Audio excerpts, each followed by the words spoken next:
21. pod 2 zadatak kaže nam u aritmetičkom je nizu A5 jednako 0 i A15 jednako 4.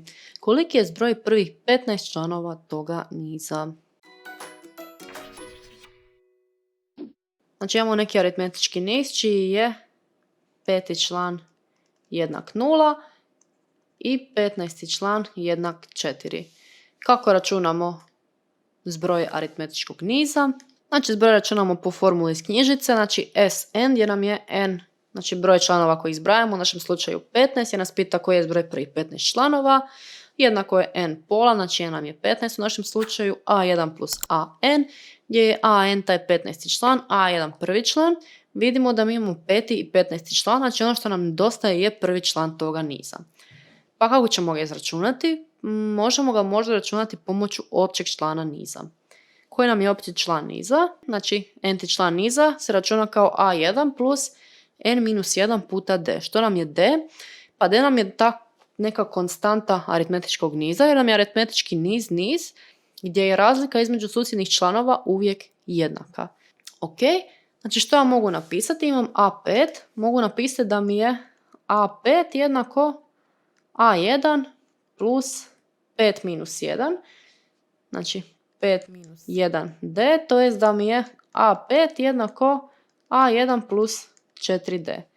Isto tako mogu za a15 to isto napisati, znači to mi je a1 plus 15 minus 1d, to jest a15 mi je jednako a1 plus 14d. Ako vrstim konkretno a5 i a15, dobijem da mi je a1 plus 4d jednako 0, to jest da mi je 4 jednako a1 plus 14d.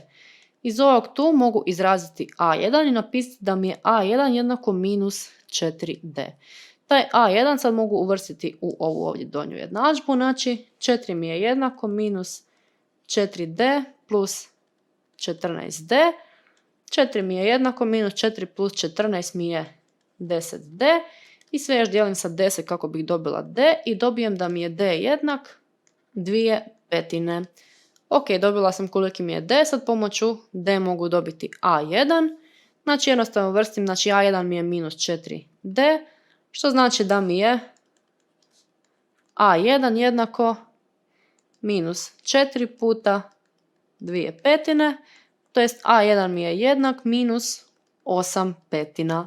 Sad imam sve što mi je potrebno za sumu prvih 15 članova, znači uvrštavam u formulu, pišem da mi je S15 jednako 15 polovina minus 8/5 plus A15 je 4. Kad to se uvrstim u kalkulator, dobijem da mi je S15 jednako 18, znači 18 mi je zbroj prvih 15 članova tog niza i time sam riješila ovaj zadatak.